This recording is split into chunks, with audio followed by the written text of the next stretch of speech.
Hello guys. Gandang gabi yan.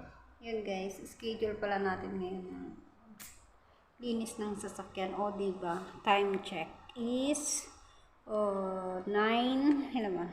9:53 ng gabi. O yun guys.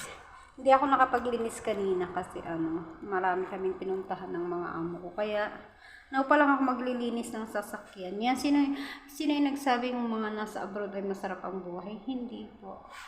Ayan o, maglilinis ako ng sasakyan. Ito yung sasakyan nila amo. Ayan.